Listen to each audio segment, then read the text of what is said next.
샬롬, 알레데이아 방송 아레오바고 광장에 오신 여러분을 환영합니다. 오늘은 프랑스 정신분석학자인 자크 락강이 얘기하는 주체의 개념을 5가지 영역으로 나누어서 각각의 영역에 대한 신앙 주체의 관계를 한번 살펴보겠습니다.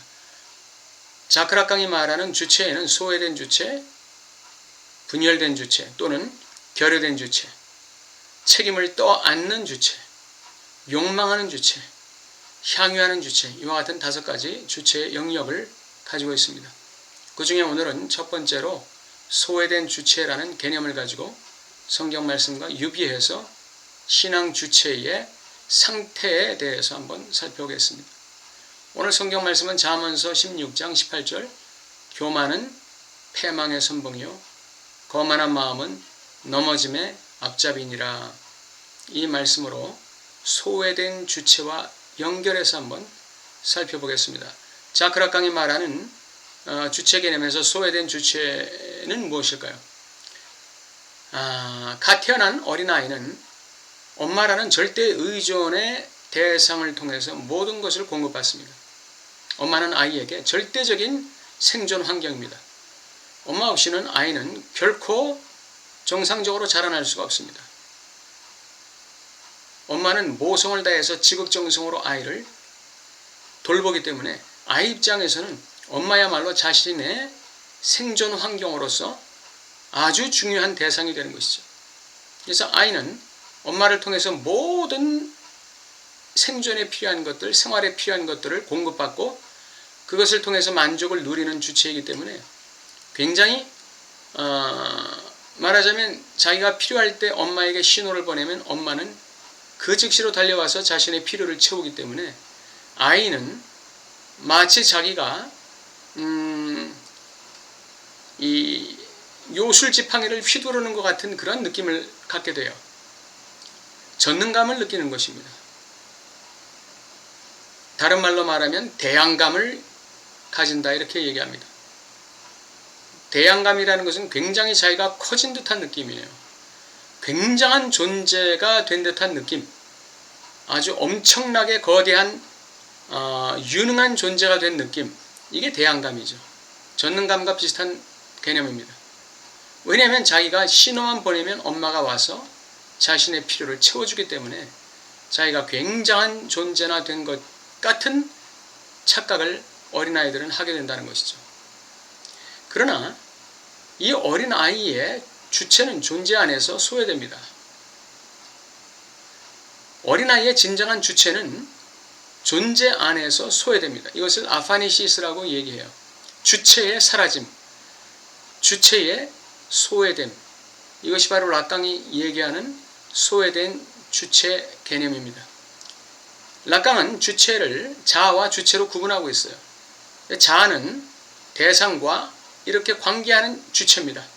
그리고 락강이 얘기하는 주체라는 것은 무의식의 주체를 얘기해요. 철저하게 무의식적 주체입니다. 존재 안에 있는 주체예요.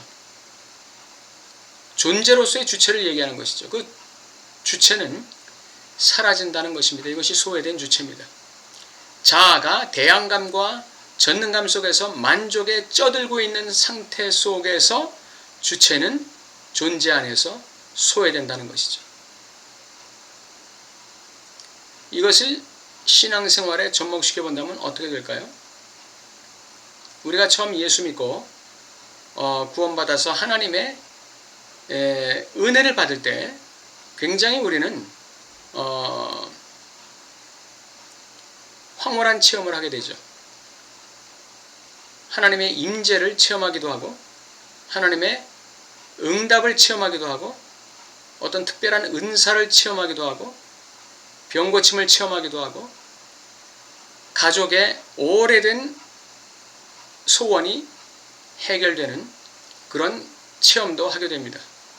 특별히 하나님이라는 존재가 우리 예배나 기도 중에 또는 말씀 중에 우리 존재에 임할 때 그때 우리는 엄청난 엑스타시 체험을 하게 되죠. 황홀경 체험을 하게 되는 것입니다. 그것이 바로 영적 대안감입니다. 영적 전능감. 내가 하나님께 엄청나게 특별한 존재처럼 느껴지는 것이죠. 그 사실 맞는 말이에요. 우리 각자는 모두 다 예외 없이 하나님께 가장 특별한 존재들이죠. 그런데 문제는 나만 하나님 앞에 특별한 존재고 다른 사람들은 그저 그런 거예요.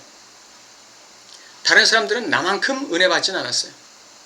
다른 사람들은 나만큼 하나님께 사랑받지 못한 것 같아요.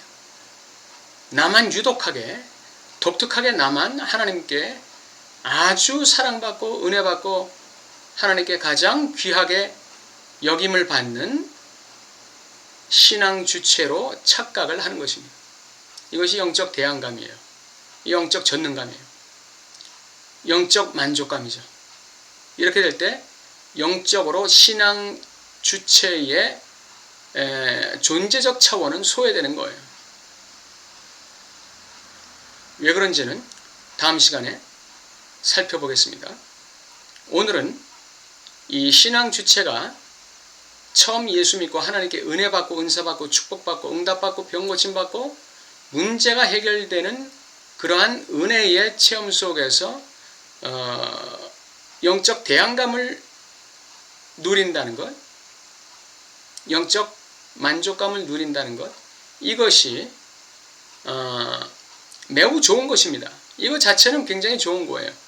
그러나 하나님의 목적은 여기에 머무는 것이 아니라는 것을 말씀드리고자 하는 것입니다. 우리는 아직 발전해야 될 많은 단계를 눈앞에 두고 있는 것입니다. 우리가 하나님께 은사받고 은혜받고 축복받았다고 해서 그 자리에 머물고자 한다면 이것은 마치 베드로가 변화산 위에 예수님께 초막셋을 짓고 여기에 머뭅시다 하는 거나 똑같아요. 우리의 신앙생활은 그러한 엑스타시의 위상이 아니라는 겁니다. 우리의 인생 철로역정 속에서 우리가 간직해야 되는 믿음이라는 것이 결코 그러한 영적 만족감과 대안감 속에서 존재할 수는 없다는 것을 말하는 것입니다. 그러나 우리가 영적으로 그러한 좋은 체험을 한다는 것은 우리의 신앙생활에 굉장한 유익이라는 사실에는 의심의 여지가 없습니다. 이런 영적 대안감이 예수님을 처음 믿고 하나님께 은혜 받은 사람들에게만 주어지는 게 아니라 신앙생활을 오래 한 사람들에게도 나타난다는 것이죠. 신앙생활을 오래 하고 교회 직분도 상당하고 그런 분들에게서도 이런 영적 대안감에 매몰되어 있는 분들을 많이 만날 수 있게 됩니다. 자기만이 하나님 앞에 굉장한 은사를 받은 것처럼 다른 사람보다 자기가 훨씬 더 뛰어난 크리스찬인 것처럼 자기가 다른 신앙인들보다 굉장히 차원이 높은 것 같은 그러한 영적 대안감에 늪에 빠진 사람들, 이런 분들이 교만의 늪에 빠질 가능성이 많습니다. 거만한 마음에 덫에 걸릴 가능성이 많습니다. 굉장히 조심해야 돼요. 은혜가 우리를 그렇게 만드는 것이지 은혜 받은 우리가 존재적으로 높아지는 건 아니에요. 하나님의 은사가 우리로 일하게 하는 것이지 나라는 존재 자체가 일한다고 생각하면 큰 오산이라는 것입니다. 하나님의 능력이 우리를 붙들어서 봉사하게 하는 것이지 나라는 존재 자체가 능력이 있어서 봉사하는 게 아니라는 거예요.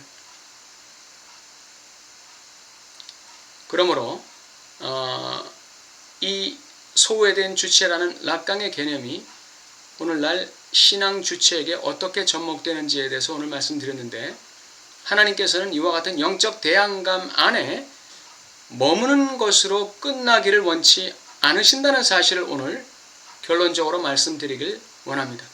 하나님은 우리가 더 성장하기를 원하시는 것이죠.